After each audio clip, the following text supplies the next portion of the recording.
Bismillahirrahmanirrahim. Assalamualaikum warahmatullahi wabarakatuh. Alhamdulillah, kita panjatkan puji dan syukur kepada Allah. Salawat dan salam kita haturkan kepada Nabi kita, Nabi Muhammad SAW. Hadirin sekalian, bapak-bapak dan ibu-ibu, rekan-rekan yang berbahagia, orang yang beriman, ya, kita ini orang yang beriman. Ada tanda-tandanya, ada ciri khasnya orang yang beriman. Apa saja ciri khasnya? Banyak, ya, banyak sekali, bahkan tidak terhitung. Namun ciri khas ini tentu datangnya dari Allah dan Rasulullah, bukan dari kita sendiri, bukan dari orang-orang lain. Maka kalau kita kembali kepada Allah, Allah diantaranya menegaskan dalam surah Al-Baqarah ayat 165, di mana Allah Subhanahu wa taala berfirman, walladzina amanu asyaddu hubban lillah. Dan orang-orang yang beriman itu sangat betul cinta kepada Allah. Kecintaan orang-orang yang beriman ini luar biasa kepada Allah.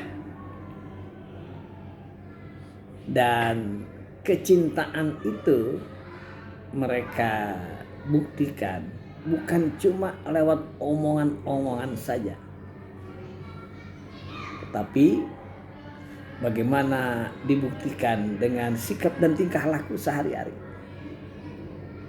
Kalau orang sekarang bilang itu nggak cuma omong doang, tetapi betul-betul direalisasikan di dalam kehidupan sehari-hari.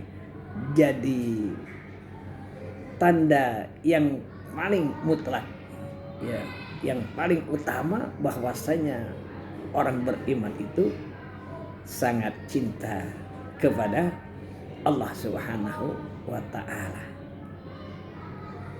Dan ini juga kata Nabi yang menyebabkan seseorang itu merasa nikmat, ya. Nikmat dia beriman, halawah dia mendapatkan kenikmatan. Salasun man kunna fihi wajada halawatal iman. Ada 3 perkara yang membuat seseorang itu merasa nikmatnya beriman. Satu diantaranya adalah ayyakunallahu war rasul ahabba ilaihi mimma siwahuma. Ketika Allah dan Rasulnya lebih dicintai ketimbang yang lainnya, maka seseorang itu akan merasakan nikmatnya beriman. Rekan-rekan sekalian, para sahabat di zaman Rasulullah SAW berusaha semaksimal mungkin, ya, untuk menunjukkan jati dirinya betul-betul cinta kepada Allah.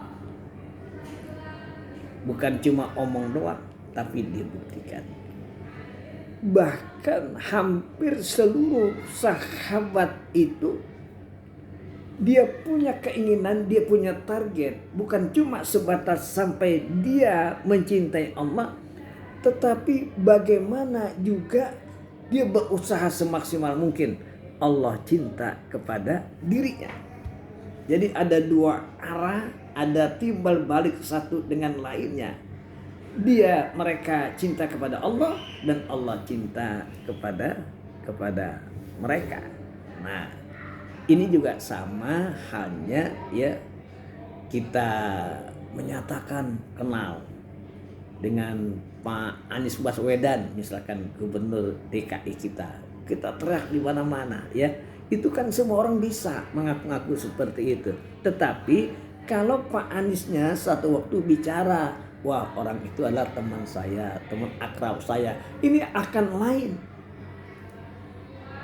Inilah yang kemudian ya para sahabat itu mengejar. Bukan cuma dia cinta kepada Allah, tapi juga berusaha supaya Allah cinta kepadanya. Jadi istilah kata anak muda zaman sekarang tidak bertepuk sebelah tangan.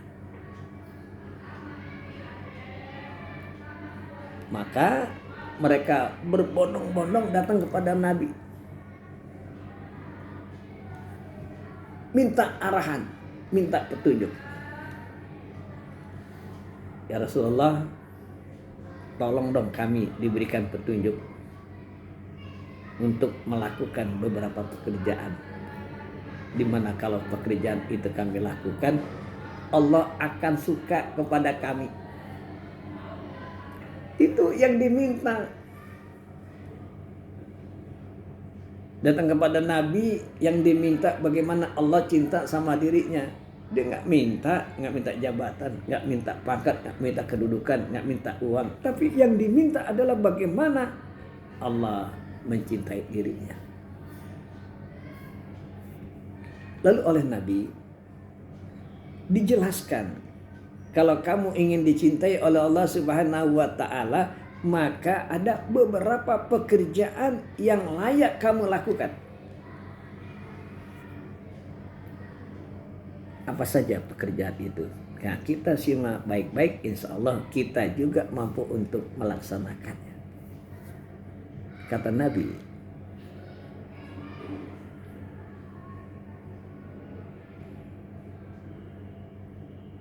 ittaqillaha haitsu ma kunta wa atbi'is sayyi'atal hasanata tamhuha wa khaliqin nasa bi khuluqin hasan. Ada 3 pekerjaan yang layak kalian lakukan, dan seandainya kalian lakukan itu, niscaya Allah suka kepada kamu.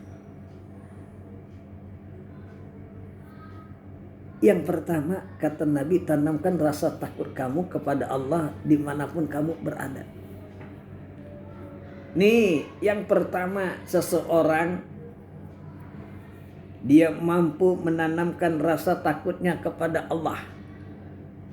Takut yang bagaimana? Takut melawan aturan Allah, takut melanggar aturan Allah dimanapun dia berada. Mau jauh, mau dekat, ya, mau gelap, mau terang, punya jabatan atau jadi orang biasa, dia mampu menanamkan rasa takutnya kepada Allah, maka niscaya Allah akan suka atau cinta kepada dirinya. Yang kedua, iringilah perbuatan yang buruk itu dengan perbuatan yang baik. Niscaya perbuatan yang baik itu akan menghapus. Jadi kalau kita sebagai manusia, ya, apalagi di zaman yang dulu-dulu lah, ya, masih zaman jahiliyah, begitu banyak dosa dan kesalahan kita, banyak kekeliruan kita, banyak dosa kita di zaman dulu. Bisa jadi karena kita belum ngerti, kita belum tahu. Mungkin juga yang namanya sholat kita baru kita laksanakan sekarang ini. Dulunya banyak yang bolong-bolong. Bahkan bisa jadi ada di antara kita yang tidak sholat dulu. Minuman keras, ya, kadang-kadang kita minum. Maksiat yang luar biasa. Nah, kalau itu telah kita lakukan pada masa yang lalu, maka yang sekarang ini diiringi dengan amal-amal soleh, amal-amal kebaikan. Kalaulah amal-amal keburukan yang dulu-dulu itu tidak kita lakukan lagi, kita menyesal, bertekad untuk kita tidak melakukan lagi, kita rubah dengan amal-amal soleh, maka niscaya amal-amal soleh itu akan menghapuskan dosa dan kesalahan kita. Maka kalau kita mampu melakukan itu, Allah sangat suka kepada kita. Lalu yang ketiga, wa khaliqin nasa bi khuluqin hasanin, dan berbuatlah kamu baik kepada sesama kamu, kepada manusia sebagaimana Allah berbuat baik kepada kamu. Luar biasa. Kebaikan Allah kepada kita udah nggak kehitung deh, ya. Luar biasa banyaknya. Nah, kita pun diharapkan harus mampu berbuat baik kepada sesama kita. Paling tidak pada kedua orang tua kita. Wa'budullaha wa la tusyriku bihi syai'a wa bil walidaini ihsana wa bil qurba wa yatama wal masakin al-ayat.